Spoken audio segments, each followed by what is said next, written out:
بسم اللہ الرحمن الرحیم۔ شروع اللہ کا نام لے کر جو بڑا مہربان نہایت رحم والا ہے۔ یہ وہ لوگ ہیں جنہوں نے ہدایت چھوڑ کر گمراہی خریدی تو نہ تو ان کی تجارت ہی نے کچھ نفع دیا اور نہ یہ ہدایت یاب ہی ہوئے۔ ان کی مثال اس شخص کی سی ہے جس نے شب تاریک میں آگ جلائی، جب آگ نے اس کے ارد گرد کی چیزیں روشن کی تو اللہ نے ان لوگوں کی روشنی زائل کر دی اور ان کو اندھیروں میں چھوڑ دیا کہ کچھ نہیں دیکھتے۔ یہ بہرے ہیں، گونگے ہیں، اندھے ہیں کہ کسی طرح سیدھے رستے کی طرف لوٹ ہی نہیں سکتے۔ یا ان کی مثال میں کسی ہے کہ آسمان سے برس رہا ہو اور اس میں اندھیرے پر اندھیرا چھا رہا ہو اور بادل گرج رہا ہو اور بجلی کوند رہی ہو تو یہ کڑک سے ڈر کر موت کے خوف سے کانوں میں انگلیاں دے لے۔ اور اللہ کافروں کو ہر طرف سے گھیرے ہوئے ہے، قریب ہے کہ بجلی کی چمک ان کی آنکھوں کی بصارت کو اچک لے جائے۔ جب بجلی چمکتی اور ان پر روشنی ڈالتی ہے تو اس میں چل پڑتے ہیں اور جب اندھیرا ہو جاتا ہے تو کھڑے کے کھڑے رہ جاتی ہیں۔ اور اگر اللہ چاہتا تو ان کے کانوں کی سنوائی اور آنکھوں کی بینائی دونوں کو زائل کر دیتا۔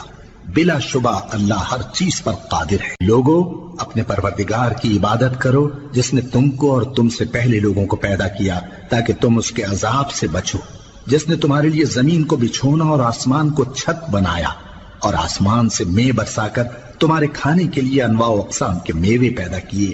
پس کسی کو اللہ کا ہمسر نہ بناؤ اور تم جانتے تو ہو۔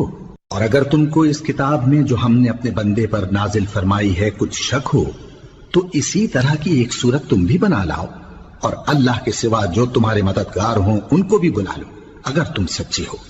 پھر اگر ایسا نہ کر سکو اور ہرگز نہیں کر سکو گے تو اس آگ سے ڈرو جس کا ایندھن آدمی اور پتھر ہوں گے اور جو کافروں کے لیے تیار کی گئی ہے۔ اور جو لوگ ایمان لائے اور نیک عمل کرتے رہے ان کو خوشخبری سنا دو کہ ان کے لیے نعمت کے باغ ہیں جن کے نیچے نہریں بہہ رہی ہیں۔ جب انہیں ان میں سے کسی قسم کا میوہ کھانے کو دیا جائے گا تو کہیں گے یہ تو وہی ہے جو ہم کو پہلے دیا گیا تھا، اور ان کو ایک دوسرے کے ہم شکل میوے دیے جائیں گے اور وہاں ان کے لیے پاک بیویاں ہوں گی اور وہ بہشتوں میں ہمیشہ رہیں گے۔ اللہ اس بات سے آر نہیں کرتا کہ مچھر یا اس سے بڑھ کر کسی چیز مثلا مکھی، مکڑی وغیرہ کی مثال بیان فرمائے۔ اب جو مومن ہیں وہ یقین کرتے ہیں کہ وہ ان کے پروردگار کی طرف سے سچ ہے، اور جو کافر ہیں وہ کہتے ہیں کہ اس مثال سے اللہ کی مراد ہی کیا ہے۔ اس سے اللہ بہتوں کو گمراہ کرتا ہے اور بہتوں کو ہدایت بخشتا ہے، اور گمراہ بھی کرتا ہے تو نافرمانوں ہی کو، جو اللہ کے اقرار کو مضبوط کرنے کے بعد توڑ دیتے ہیں اور جس چیز یعنی رشتہ قرابت کے جوڑے رکھنے کا اللہ نے حکم دیا ہے اس کو قطع کیے ڈالتے ہیں اور زمین میں خرابی کرتے ہیں۔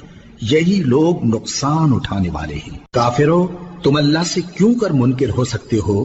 جس حال میں کہ تم بے جان تھے تو اس نے تم کو جان بخشی، پھر وہی تم کو مارتا ہے، پھر وہی تم کو زندہ کرے گا، پھر تم اسی کی طرف لوٹائے جاؤ گے۔ وہی تو ہے جس نے سب چیزیں جو زمین میں ہیں تمہارے لیے پیدا کی، پھر آسمانوں کی طرف متوجہ ہوا تو ان کو ٹھیک ٹھیک 7 آسمان بنا دیا، اور وہ ہر چیز سے خبردار ہے۔ اور وہ وقت یاد کرنے کے قابل ہے جب تمہارے پروردگار نے فرشتوں سے فرمایا کہ میں زمین میں اپنا نائب بنانے والا ہوں۔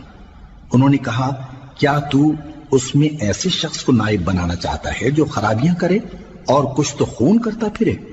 اور ہم تیری تعریف کے ساتھ تسبیح و تقدیس کرتے رہتے ہیں۔ فرمایا میں وہ باتیں جانتا ہوں جو تم نہیں جانتے۔